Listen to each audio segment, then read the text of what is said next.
Greetings, movie fans. William the Movie Fan here. So I just saw the movie Candyman, and it's a sort of remake, sort of redo, sort of rehash, sort of reboot of the original Candyman starring Tony Todd. And I gotta say, they had big shoes to fill, and they didn't fill them. That's the biggest takeaway from this.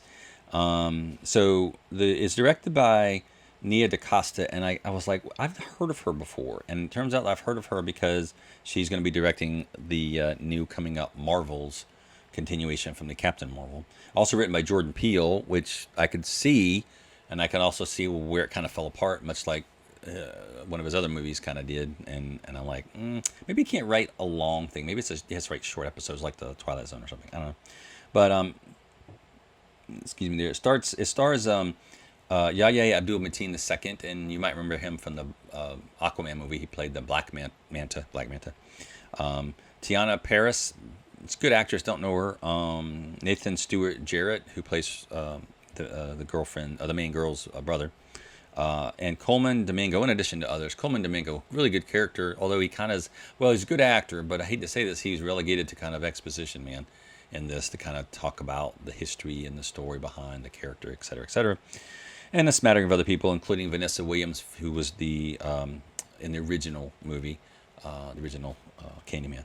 So what's good about it? Well, the scene, the camera work, the view of the film looks pretty darn good.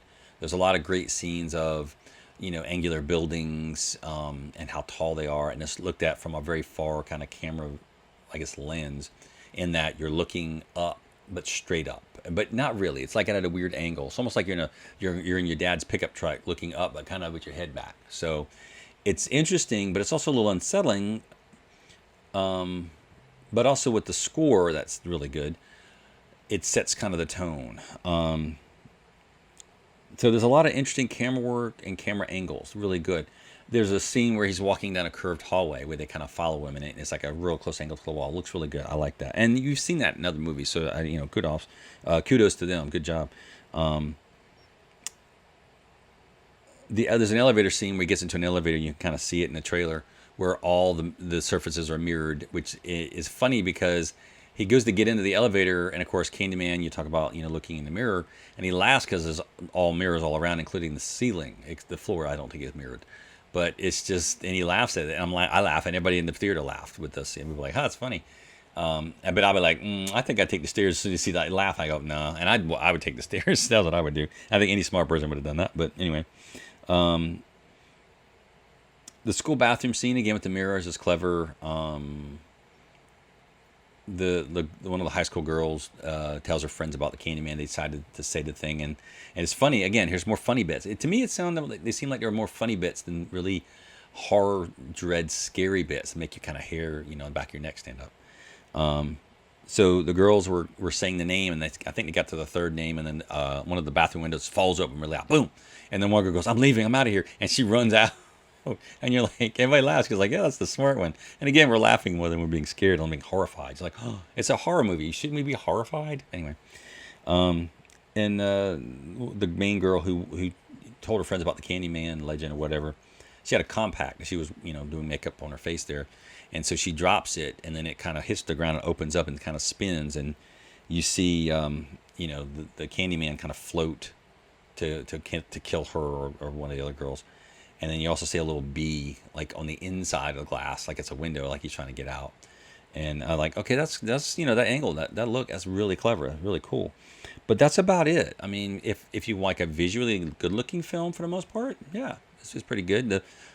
And I hate to say this, even though the score set the tone, the story didn't set the tone. It was kind of broken and disjointed a good bit. The actors did a pretty decent job.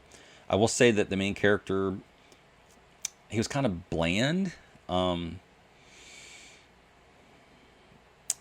Coleman Domingo is a good actor. I've seen him in other things, but he's kind of regulated, like I said, to being basically laundromat exposition man. That kind of drives the plot forward, I guess, and gives you the information. But the main character, there are parts where he really gets into it, and parts where he kind of like he's forced. You kind of see he's forced, and maybe, or you kind of instead of letting the reins go and let the horses run free. In some of the scenes, he was doing really good at that. Kind of draws it back when he shouldn't have, and it was kind of bland. And I don't know if it was his choice or the director's choice. I'm not sure. But basically, it seemed, the story was very kind of preachy. And they talk about the gentrification of Cabrini Green and how, the city, didn't support the poor people. And then it got run down with crime and this and that. And the place fell apart. And they forced everybody out so they can tear it down and build it up and, build, expensive condos. And then the one of the characters was like, well, like this one. Because there was a guy played by Kyle Kaminski, was the boyfriend of the brother of the girl, and he goes, oh, like this place, right? And everybody was like, like uncomfortable. It's like, yeah, you're affluent African Americans, and the girl's complaining about how white people forced out the poor black people and took over, and he's like, but like this place, because you're affluent, I guess. And so I don't know, it's a social commentary. Just I was like, didn't really care for. I don't know if I understand the main character if he was infected. By the way, there's gonna be spoilers in case you haven't already figured that out. He was stung by a bee because he was investigating the sort of Cabrini Green legends and the legend of urban horrors, and of course the Candyman, kind of like Helen was doing in the original movie. But then he was stung by a bee, and then I guess he was infected and started becoming the Candyman, I guess. I don't know. It was sort of that, but not that, but also that. It was just bizarre of like how they didn't really do anything. I think it'd been better, in my opinion, is if, everybody kind of forgot about the Candyman, and then through the Exposition Man explaining about it, because he was, alive and he was a kid in the kind of area where he kind of knew about it. Maybe the artist, painting the Candyman and kind of the urban legend stuff and the mirrors and his artwork like he did, maybe that gets more people talking about it, which then gets the Candyman to manifest back as a physical entity again, because people hadn't talked about it for a long time. So he kind of became a distant urban legend, a distant, like a whispered name in the back alleys no one really talks about because it's a little too frightening. And so I'm just like, yeah, I don't know. It's like, I don't know. So I guess he was infected, but I don't know. I mean, certainly his hand was all gnarly looking by the end of the film. And the fact that he's an artist and his hands are his life, why would he not go to the doctor if he sees his hand all nasty? He's picking at it. I'm just like, go to the doctor, dude. I don't know. I guess he's not that smart. I don't know. And his girlfriend didn't say anything about it either. I mean, she saw the bee sting, and she goes, oh. And then later on, she didn't say anything about it, even though it's like, it's like an infection spreading up his arm, and it gets to his, like, see it on his neck and stuff, and just like, why would she not say anything? I don't know. Because the dude works out, so he looks good with his shirt off. Not that I'm saying, that kind of thing, but she would see him sleeping and notice that his arm is all nasty looking. Don't get that. That was never addressed, which doesn't make any sense. She had the girl and her brother, the character they were playing, they talked about her father, and he was an artist, but he was also not a very good father, apparently. And so he killed himself. And there was a nightmare scene that she had when she had a dream of when the guy jumped out of a window and killed himself when she was a kid. And so I'm like, and you saw the guy briefly. It happened so fast. And I'm like, wait a minute, wasn't that the guy from the laundromat? And so I'm like, is that? And so that's where I kind of got confused. I was like, well, is the guy from the laundromat talking to his kid? And then she wakes up and you're like, oh, I was like, wait a minute, is she having a dream about that guy? Or is this her? And you find out it was her and her father jumped out of the window. I'm like, but her father looked like the laundromat guy, the Exposition Man. And I'm like, I don't understand. But you didn't see him for that long to know it could have been a different actor, but I don't know. So then I thought, well, maybe that laundromat guy is like, a spirit, and only the main character can see him, because I don't recall anybody else talking to the laundromat guy, kind of like in The Sixth Sense. You don't go back and wait a minute, did anybody else talk to him? And you realize, oh, wait a minute, nobody else talked to the guy. But so later on in the film, she gets worried about him, her boyfriend, because he freaks out and he thinks he, through all his artwork, he brought the Candyman back, right? Which would have been cool, because like the Candyman could have came out of the artwork and then be like, through all the buzz and all that other stuff, it gives him power. That would have been a cool thing, but it didn't really quite work out that way, because Exposition Man tells us there isn't one Candyman. There's an original Candyman, which was the Tony Todd character, but there's several Candymen that apparently pick up the mantle when they're,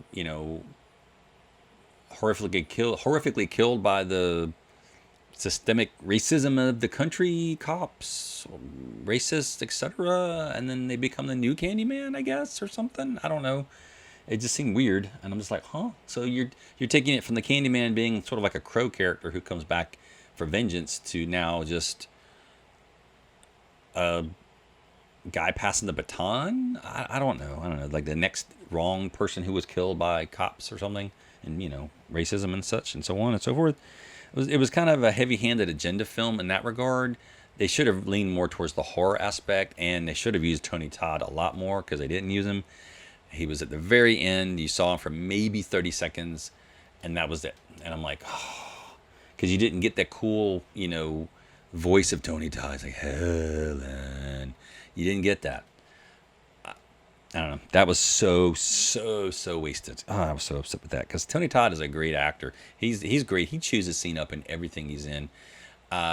He's a great, kind of one of those great, not necessarily a main leading man necessarily. I mean, he's not a Denzel Washington or Morgan Freeman or any other, lead actor kind of person in that regard.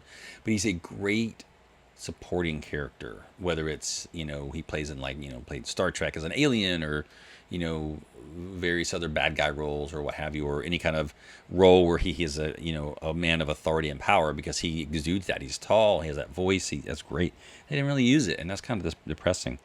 The ending is kind of forced, and once the girl went to the laundromat to find her boyfriend because he had told her that he had spoken to this guy, and so when she goes to the laundromat to talk to him, and she goes in the back door, there's like one lady doing laundry, and she goes in the back and calls out, and as soon as she walks in and the door closes behind her, it's one of those kind of glass doors at a business, the door locks, and I'm like, wait a minute, it's not like an automatic lock, you see the lock turn. And so you're like, okay, so the spirit's doing that. So that's again what me thinking that guy was her father who killed himself, but come back as a vengeful spirit to, I don't know, help the Candyman or something. Because he ended up kidnapping the girl, even though she doesn't say it's her father because she's freaking out. It's just a guy, I guess. And so he explains, being exposition man, he has to. He explains that there's always been a man who is wrongly killed by the system or whatever. I forget exactly what he said because it's not important. And so this guy, her boyfriend's going to be the new Candyman. And so look, the cops will kill him because he called them and said, hey, there's the guy with the hook. He's the one who killed the other people. And so he ends up hacking the guy's hand off and shoving a hook on his hand and tighten, his arm with a belt or something so he doesn't bleed to death. And the other guy's just kind of like half out of it because I'm like, wait a minute, he just went to the doctor and he was telling oh yeah, I went to the doctor and they looked at it and they said, oh, good thing you came in, it was looking pretty bad. And then all of a sudden now he's in the church half zombified, which I'm like, where's that middle bit? I must have identified, I might have fallen asleep. A lot of people did apparently. If you look at the reviews, a lot of them fell asleep. And then of course, the cops come and even though she killed the exposition man, thankfully, because there's too much exposition going on for my taste, the cops come in and shoot her boyfriend who needed help. And people are like, yeah, because cops are bad. And I'm like, that's kind of what the message is, I guess, or something. But you never saw the cops' faces, really. You saw the one cop, sort of his face. Because I guess he was the evil, the system or something. I don't know. But anyway, it was kind of heavy-handed, I don't know, cops bad message, whatever, not. Hey, let's explore the legend of this guy who was wrongly killed by racists back in the day and became a vengeful spirit that haunts this place. And it would have made more sense if the vengeful spirit would have, taken revenge on other wronged people, like in say The Crow, which, the guy comes back and avenges his own death. But it would have been, in my opinion, better. I think it would have been better if the artist, like, when he painted the guy, and gave him, kind of substance and form, literally, and all the buzz about it, pun intended, gave him that kind of power, because people would start being scared and like, ooh, this is terrifying or whatever, and that would have given him, substance again. And then Tony Todd could have been walking around and, exacting revenge on bad people, et cetera, et cetera. I don't know. I was disappointed, although it sounded good and looked good. It kind of fell flat. The last part just didn't work for me. So that's my opinion, and you can let me know what you think of the movie down below. I saw a lot of reviews, and people were like, "Yeah, it's it." Some people were like, "It's the greatest movie ever made," and I'm like, "No, you've not seen a lot of movies apparently, because it's definitely not the masterpiece, greatest thing ever made. It looks pretty good, and I give big ups. It looks good. The soundtrack, the score at least, set the tone, but the story didn't set the tone. There was too much comedy. And it's great when you throw it in there to kind of unexpectedly do stuff like the cutaway or the jump scare or the mirror scene in the elevator, for example. That's great, but you have to go somewhere with it, or you have to like then next, maybe give them the jump scare after the laugh. That way it's a little more rewarding, I guess. I don't know. But let me know what you think down below.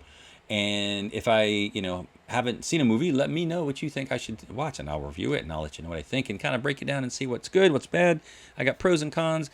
If you want to watch it, I don't think you can be that entertained. I would say watch the original. It was way more entertaining. It was scarier, and it was more ominous and foreboding, which I think this movie really lacked. So this has been me, William the Movie Fan, saying you stay tuned for more. Bye.